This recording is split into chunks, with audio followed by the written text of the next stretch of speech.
90 বছরের বৃদ্ধা ছেলেরা বাড়িতে থাকতে দেয়নি, তাই এই বয়সে কুঁড়ে ঘরে দিন কাটাচ্ছেন। ওনার ছেলেরা নামিয়ে দিয়েছে, শুধু আজ নয় 10 বছর ধরে নামিয়ে দিয়েছে, বাড়ি থেকে বের করে দিয়েছে। হ্যাঁ, বাস্তুটা লিখে দিয়েছিল ছেলেদিকে। তখন তিনি বৃদ্ধা, তিনি জানতেন যে আমাকে দেখবে, কিন্তু এইভাবে নামিয়ে দিয়ে বলতে তিনিও ভাবেননি। এই কুঁড়ে ঘরেতেই থাকেন উনি? হ্যাঁ, কুঁড়ে ঘরটা ওনার জায়গা বিক্রি করে 2টো প্লট, থানা থেকে মিটিং করে জায়গা 2টো প্লট বিক্রি করা যেত, থানা থেকে সব লিখিত কাগজ আছে আমাদের কাছে। 10 বছর হলো নিচে এসে বাস করছে। আমরাই আমার স্বামী টামি আমার ভাসুর টাসুর করে এই ঘরটা করে দিয়েছে, দিলে এখানেই থাকে। একলাই রান্না করতো, খেত, থাকতো।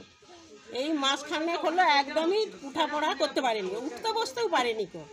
কে দেখবে বলো, যে আছে ঘর ঢুকে যায়। হ্যাঁ, নিজে ঘরে রাখাই ঠিক আছে। শরীর খারাপ না, মাঝে শরীর খারাপ হচ্ছে। হ্যাঁ, এইটা কিছুদিন আগে হাসপাতাল নিয়ে গেছিল।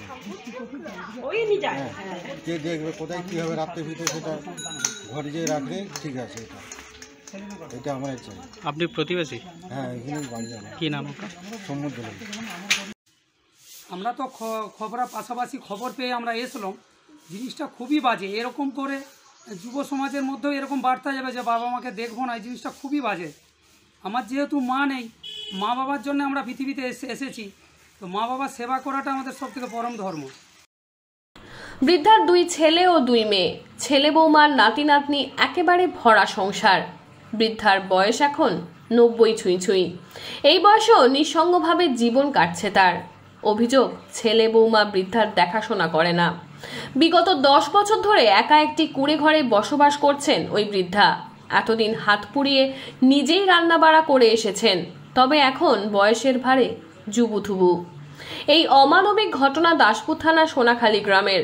বৃদ্ধার নাম নিহারিবালা মাল, বয়স প্রায় 90-এর কাছাকাছি। পাড়া প্রতিবেশী এমনকি গ্রামে সবাই জানেন ওই বৃদ্ধাকে বাড়ি ছাড়া করেছে তার ছেলে বৌমারা। ভিটের নিচে প্রতিবেশীদের সহযোগিতায় বানানো একটি কুঁড়ে ঘরে বসবাস করছেন তিনি। 2 ছেলেই সোনার কাজ করে, দুজনেরই সচ্ছল অবস্থা, তবুও মায়ের এই পরিণতি। মাকে যে ছেলে তার বাড়িতে রাখেনি, বড় ছেলে নরোত্তম মালের কথাতেই পরিষ্কার। নরোত্তমের সাফাই, আমি ছেলে হই, বাস্তু আমার জমি জায়গা দেয়নি। সে তার নিজের সম্পত্তি সব বাবা 10 বছর আগে বাবা মারা গেছে। তারপরে যে দুবার ছিলাম, আমার বিয়ে হওয়ার পরে আমাকে পুরো আলাদা করতে হয়। কয়েকদিন হলো ছোট বৌমা ওই বৃদ্ধাকে খেতে দিচ্ছে বলে শোনা যাচ্ছে। ছোট বৌমা বলে, হ্যাঁ, আমাদের একটা জানেন তো, সব পরিবারেই গন্ডগোল অশান্তি হয়, হওয়ার কারণে সে রাগে চলে যায় যে তোর বাস্তুতে থাকবো না, এটা বলেছিল।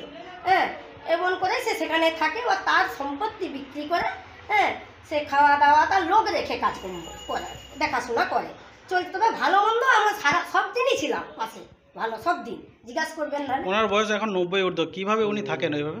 হ্যাঁ না, 83 বছর।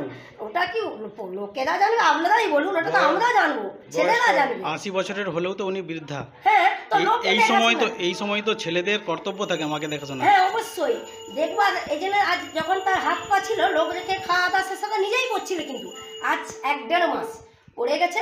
আমি পায়খানা, পেচ্ছাপ, খাওয়া, মানে সমস্ত কিছু, চান করানো সব করে চলেছি। ছেলেদের এই আচরণে ক্ষুব্ধ প্রতিবেশীরা। তারা বলেন, দেখেনি, ওইটা নিয়ে রয়েছে না, দেখলে কি করবি? ছেলে আছে, বৌমা আছে, মেয়েরা আছে, যদি না দেখে কি করবি?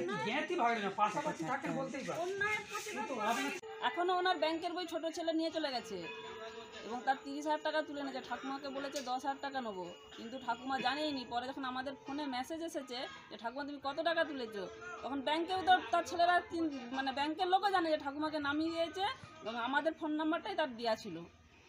ঠাকুমা বলছে কেন, আমি তো 10,000 বলেছে আমাকে তুলবো, টাকা কোথাও? বলছে ছেলে নিয়ে নিয়েছে। ঠাকুমাকে ছেলেরা দেখুক, আর পরস্পর সবাই শাশুড়ি হবো। আমারও 2টো ছেলে আছে, আমাকেও দেখবে, তাদেরও ছেলে আছে। এই যে তারা তার ঠাকুমাকে নামিয়ে দিয়েছে, তাদের ছেলেরা তার মা বাবাকে দেখবে তো। ওনার 2 ছেলে, বড় ছেলে সে দেখতেও আসেনি, ছোট ছেলেটা এই কিছুদিন তবে দেখছে, না এই মাসখানেক দেখছে তো দেখছে। তারপরে ওনাকে ডাক্তারও দেখিয়েছে, তারপরে ওনাকে দেখে ছোট ছেলে দেখে কিছুদিন, দেখতে দেখতে উনি ওনার টাকা পয়সা ওনার চাই তুলতে নিয়ে গেছে তুলেওছে। কত তুলেছে আমি জানি না, যেটা আমার ঠিক জানা নেই। কি নাম আপনার? কি নাম আপনার? আমার নাম জগন্নাথ প্রতিবেশী। হ্যাঁ। বাবলু মান্নার রিপোর্ট, সংবাদ পাঠে আমি সৌমিনা দত্ত, স্থানীয় সংবাদ।